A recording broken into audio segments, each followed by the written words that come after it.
잠언 28장 우리가 함께 읽었던 이 본문은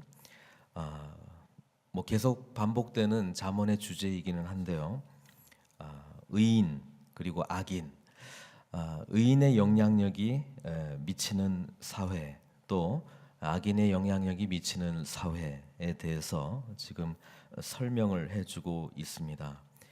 특별히 12절 그리고 28절이 유사한 그런 잠언으로 돼 있는 걸로 봐서 이 전체가 이제 하나의 묶음이다. 우리는 그렇게 볼 수 있습니다.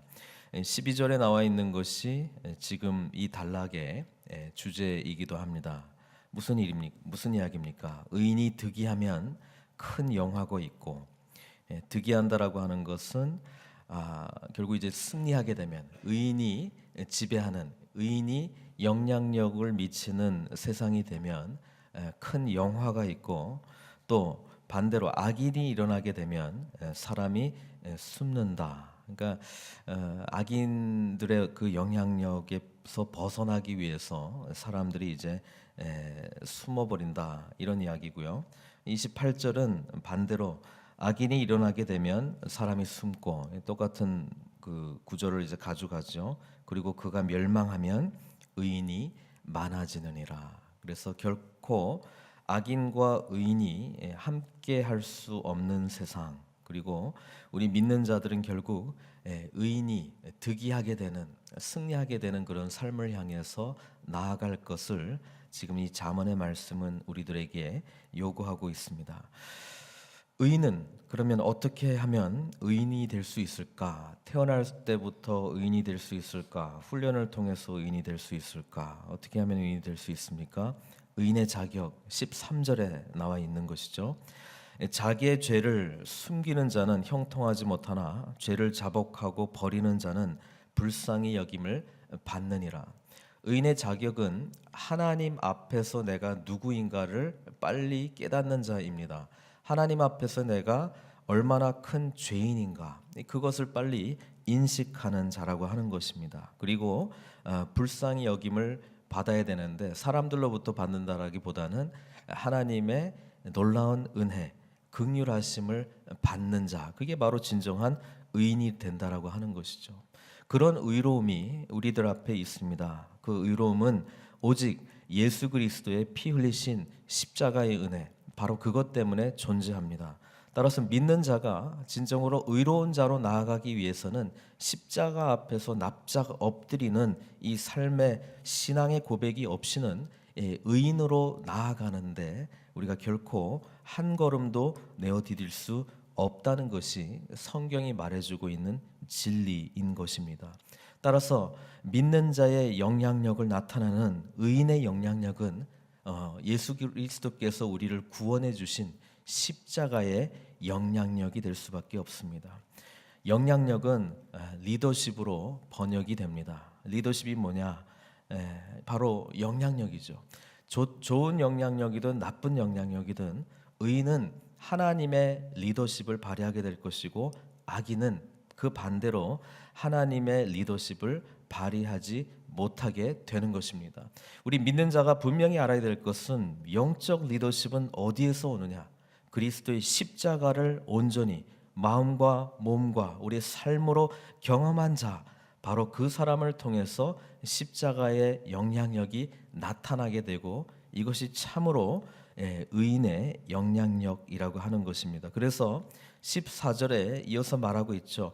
항상 경외하는 자, 항상 두렵고 떨림으로 여호와를 경외하는 자, 바로 그것이 복이라고 하는 것을 말씀해 주고 있고, 의인이 추구해야 될 복은 바로 이 하나님과의 깊은 경외심에서, 주님과의 친밀한 만남 속에서 경험하는 복이라고 하는 것입니다.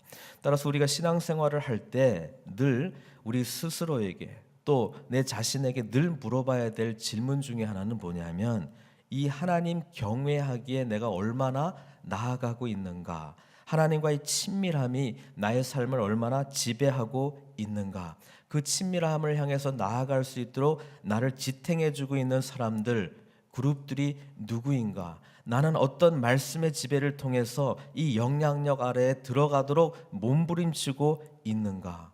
그것을 우리가 늘 물어봐야 된다는 것입니다. 따라서 이런 외적인 영향력들이 우리 가운데 주어지지 않는다고 하면 가만히 있는다고 결코 이 의인이 누리게 되는 하나님의 이 축복의 은혜 가운데 나아갈 수는 결코 없다는 것입니다. 그래서 영적 리더십을 가지고 있는 사람들은 뭐예요? 이 영향력이 필요한 사람들을 찾아 나서야 된다는 것이죠. 아까 우리 집사님께서 기도하셨듯이 제사장의 모습이든 서기관의 모습이든 하나님의 말씀을 잘 알고 있는 사람이 뭐예요? 그것이 필요한 사람, 강도 만난 자를 찾아가서 그에게 은혜와 긍휼을 베풀어주는 모습, 이런 것이 일어날 때에 의인이 득이하는 그런 공동체를 우리가 경험하게 될 것이다, 이렇게 이야기하고 있습니다. 그럼 반대의 경우는 뭐냐? 그렇지 못한 사람들이 영향력을 나타낼 때는 어떻게 되느냐? 지금 그 반대의 영향력에 대한 모습들이 지금 여러 가지 그 잠언으로 지금 표현되고 있는데요. 첫 번째는 15절, 16절입니다. 가난한 백성을 압제하는 모습으로 나타난다는 거예요. 가난한 사람들을 압제하는 것은 뭐냐 하면 악인의 영향력은 뭐예요? 결국은 뭐냐면 그 직위를 가지고 나를 인정해 달라는 것입니다. 하나님의 십자가의 영향력으로 영적인 영향력을 발휘하는 것이 아니고 그 직위, 나에게 지금 그 관원으로서의 그 영향력이 있는데 나한테 납작 엎드리라는 거예요. 그렇죠? 그래서 가난한 사람들을 찾아가서 그들에게 하나님의 긍휼하심을 보여주고 섬기는 모습으로 다가가는 것이 아니라 악한 관원은 뭐예요? 압제하는 모습으로 나의 리더십은 너희들은 내 말을 무조건 따라가는 거야 라고 하는 식으로 압제하면서 나아가는데, 그것이 마치 부르짖는 사자와 줄인 곰 같았다, 이렇게 표현하고 있습니다. 이 잠언, 물론 이제 솔로몬의 잠언들의 묶음으로 그렇게 기록되어 있기 때문에 솔로몬은 누구를 생각하면서 이 잠언에서 의인의 영향력을 미친 사람을 생각했겠습니까? 자기 아버지 다윗을 생각했겠죠.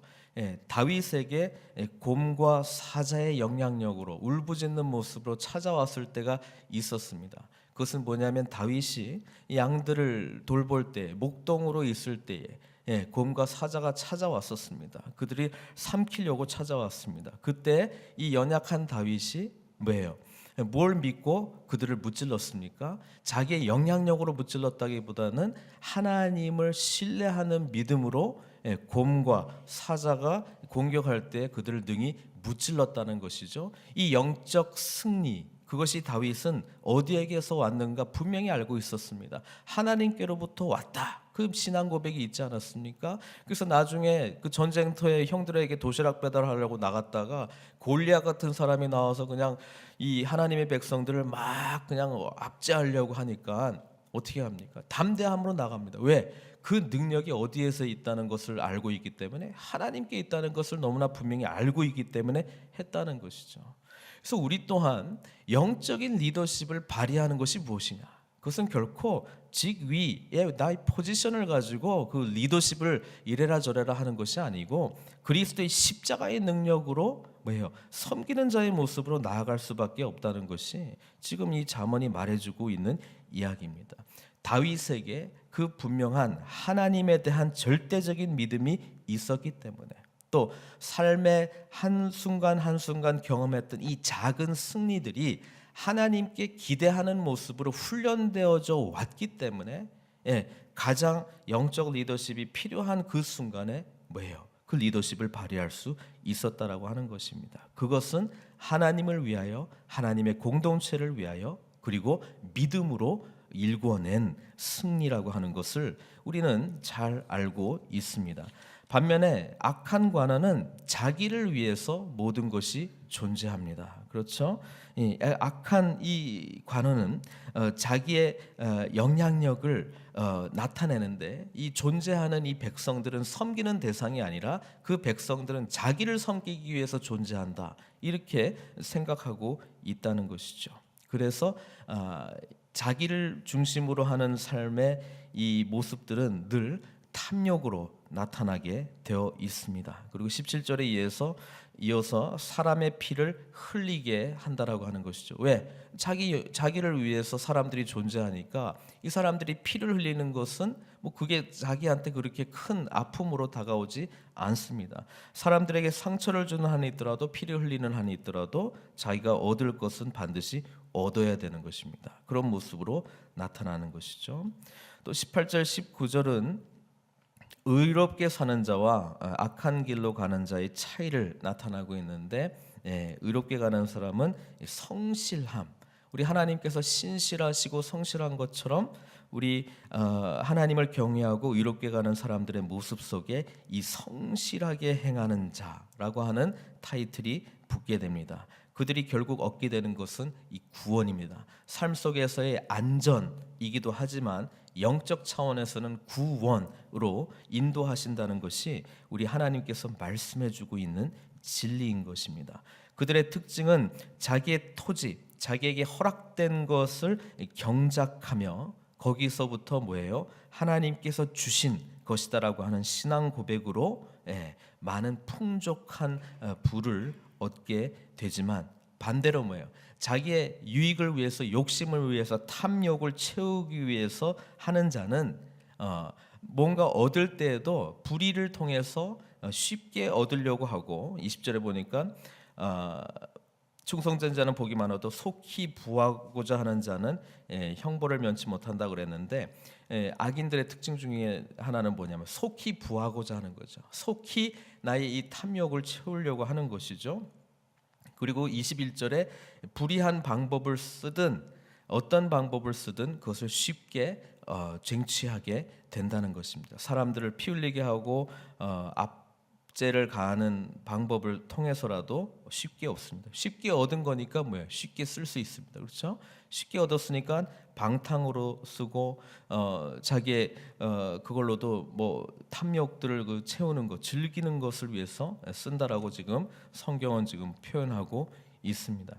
그런데 오히려 이들이 지금 자신들이 쉽게 얻고 또 불의를 통해서 축제하게 된 이 재물에 대해서는 남한테 쓰는 거에 대해서는 굉장히 인색하다는 것을 지금 또 표현하고 있습니다. 22절에 보니까 악한 눈이 있는 자, 여기서 악한 눈이 있는 자는 구두쇠라고 하는 것의 이 히브리적인 이제 표현인데요. 구두쇠는 그 재물을 얻기에만 급하고, 이게 목적이죠. 왜? 이걸 얻어야 내 탐욕을 채우니까. 빈궁이 자기에게로 임하는 줄은 알지 못하느니라. 오히려 많이 얻으면 얻는 것 같은 모습으로 살아가고 있지만 실제적으로는 뭐예요? 하나님의 영적인 눈으로 볼 때는 오히려 그것이 빈궁이 자기에게 찾아온다는 것조차 깨닫지도 못하고 열심히 모으려고 한다는 거예요. 우리 믿는 자들이 가지기엔 참된 부요함은 어디서 옵니까? 우리 다윗의 고백이죠. 여호와는 나의 목자시니 내가 부족함이 없으리로다. Lord is my shepherd, I shall not want입니다. 원함이 없어지는 거예요. 왜? 만족함. 사람이라고 하는 것은 만족함을 누리고 싶습니다. 이 만족함을 얻고 싶습니다. 그런데 흔들리지 않는 이 불변하는 완전함, 만족함은 오직 주님만이 주실 수 있음에도 불구하고 저것만 갖게 되면, 이것만 하게 되면, 저렇게만 되기만 하면 만족할 것 같은 것이 하나님 없이 살아가는 사람들의 만족관이죠. 이 만족은 결코 채울 수 없습니다.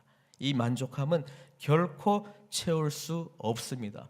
거기에 도달해도 일시적일 뿐이지 완전한 만족함이 없습니다. 오직 하나님을 향해서 나아가고 그 하나님의 은혜를 경험한 자만이 참된 하늘의 부요함이, 넘치는 하나님의 부요함이 심령 가운데 가득하게 되고 거기서 참된 만족을 얻게 된다라고 하는 것입니다. 이 악인에 대한 설명 중에 자기 자신을 위해서 끊임없이 얻고 쉽게 얻고 불의한 방법으로 얻고 압제하면서 얻고 사람들의 피를 흘리면서 얻었는데도 불구하고 결국 빈궁이 자기에게로 임한다는 사실조차도 깨닫지 못하는 모습을 성경이 지금 기록하고 있습니다. 심지어는 24절에 부모의 물건을 도둑질하고서도 죄가 아니다 이렇게 이야기합니다. 왜 그렇게 표현하겠습니까? 부모님 것도 내 거, 내 것도 내 거, 다른 것 사람 것도 내 거 이런 관점이 있으니까 내가 언제 훔쳤냐? 이건 원래 내 거고 또 부모님이 세상을 떠나면 다 내 건데 이게 내가 왜 도둑질한 거냐? 그렇죠? 합리화를 시킴으로 말미암아 그렇게 된다는 것이죠. 영적인 레벨로 우리가 잠깐 시선을 돌리면 하나님 아버지의 것을 내 거라고 하면서 내 소유, 그렇죠? 내 거. 이런 모습들이 이 지금 불의한 자의 모습으로 지금 이야기를 하고 있는 것입니다. 의인은 모든 것이 하나님께서 주셨다라고 하는 그런 신앙 고백이 분명하죠. 그것이 우리들에게는 1차적으로는 헌금 생활을 통해서 표현되도록 되어 있습니다. 또 하나는 하나님께서 나에게 허락된 것을 내가 관리하는 청지기적인 마음으로 이것을 하고 있기 때문에 이것이 어떻게 아버지의 뜻대로 사용될 수 있을까 이거를 늘 고민하는 사람이죠. 그래서 이웃사랑 실천으로 뭐예요? 구제 또 하나님의 일하시는 거에 뭐예요? 나에게 소유한 것을 드리기 위해서 고민하게 된다라고 하는 것입니다. 그것이 하나님의 은혜를 당연히 깨달은 자가 반응할 모습이라고 하는 것이죠. 그래서 24절에 부모의 물건을 도둑질하고서도 죄가 아니라 하는 자는 멸망받게 하는 자의 동륜이라 같은 부류다 이렇게 이제 말씀해주고 있고 또 25절에 욕심이 많은 곳에 늘 다툼이 일어나게 되어 있다. 성경은 그렇게 이야기합니다. 왜 그런가? 여호와를 의지하는 자는 풍족하게 되는데 여호와를 의지하지 않고 뒤에 나오는 자기를 의지하는 자는 자기의 방식, 자기의 방법 옳기 때문에 늘 다툼이 이제 일어날 수밖에 없다는 것을 이야기해주고 있습니다. 그리고 26절에 제가 다시 한번 읽어드리자면 자기의 마음을 믿는 자가 오히려 미련한 자고 지혜롭게 행하는 자는 구원을 얻을지니라. 아까도 성실하게 행하는 자 18절에 성실하게 행하는 자가 구원을 받을 것이라고 이야기했고 또 여기에서는 지혜롭게 행하는 자가 구원을 얻을 자니라. 잠언에서 계속 반복적으로 나오고 있는 이 지혜의 근원은 어디에서 옵니까? 여호와를 경외하는 자가 하나님으로부터 지식 그리고 지혜를 얻게 된다는 것을 여러 번 이야기를 하고 있습니다. 그래서 오히려 이 하나님을 경외하고 하나님께로부터 지혜를 구하는 자의 삶은 특별히 탐욕과 관련돼서는 하나님께서 만족함을 허락해 주셨기 때문에 더 이상 자기의 탐욕을 채우는 데 위해서 에너지를 낭비하지 않습니다. 그리고 하나님을 늘 경외하기 때문에 나에게 주어진 것들이 또는 사람들이 모두 다 하나님의 은혜로 되었다라고 하는 신앙 고백이 분명하기 때문에 뭐예요?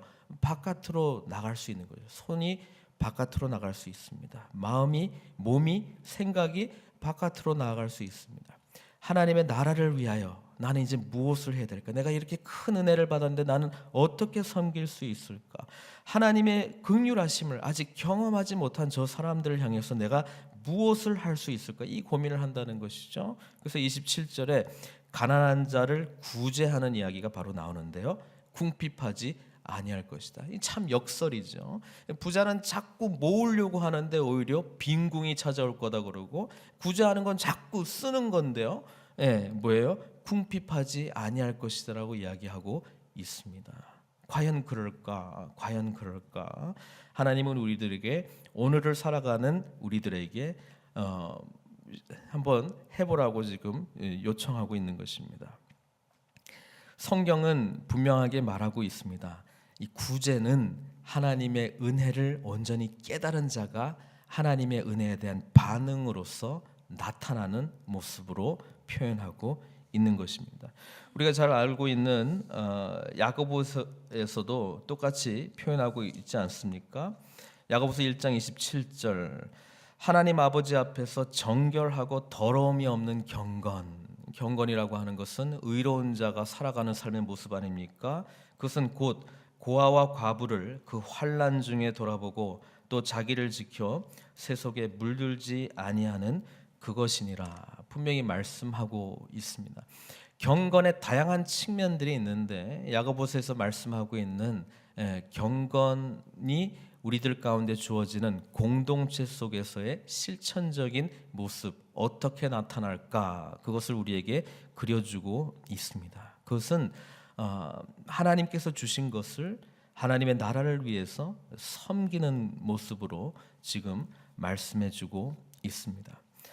28절 다시 한번 12절에 나오는 내용들을 반복하면서 결론을 내고 있는데요. 악인이 일어나는 사회를 생각해 보면 그것은 우리가 결코 추구하려고 하는 세상도 아닐 것이고 많은 사람들에게 기쁨을 주는 사회가 아닐 것이기 때문에 오히려 사람들은 숨을 것이다. 그러나 의인들이 많아지는 세상, 하나님의 이름을 부르며 하나님의 긍휼하심을 체험하며 의롭게 살아가기를 소망하는 자들이 이 세상에 영향력을 미치게 되면 큰 영화가 일어날 것이고 큰 만족감이 일어날 것이고 또 뭐예요? 큰 기쁨이 우리 심령 가운데 가득할 것을 오늘 잠언의 여러 가지 말들이 우리들에게 말씀해주고 있습니다. 이 잠언의 말씀들을 오늘 우리들이 받으실 때에 여러분 어떤 길로 가야 되겠습니까? 당연히 의인의 길입니다. 네, 이 의인의 길은 아까 말씀드린 대로 하나님 앞에서 우리의 죄를 끊임없이 발견하고 정말 우리 사람 안에서는 소망이 없다는 것을 발견하는 과정이기도 합니다. 이 과정과 함께 능력으로 우리에게 찾아오는 십자가의 그 구속의 은혜, 그 구원의 은혜, 그 능력의 은혜를 더욱더 크게 깊이 넓게 경험해 나가는 것이 우리 하나님께서 우리를 인도해 주시는 과정이라고 하는 사실이죠. 그 과정 속에 우리는 하나님을 경외하는 것이 무엇인지를 더욱더 알아가게 될 것입니다. 그리고 그 과정 속에 우리를 통해서 우리를 믿음으로 의롭다 칭하시는 그 하나님의 은혜가 그리고 십자가의 능력으로 말미암아 의인들이 나타나게 될 그 리더십이 온전히 세워질 줄 믿습니다. 그 길을 향해서 우리가 이 주어진 삶의 평생을 바로 그 길을 향해서 나아간다고 한다면 오늘도 내일도 더 크신 하나님의 은혜 속에 함께 나아가시는 저와 여러분들 되시기를 주님의 이름으로 축원드리고 십자가 외에는 다른 답이 없다는 것을 다시 한번 오늘 말씀을 통해서 깨닫게 됩니다. 그 은혜로 함께 나아가십시다. 기도하시겠습니다.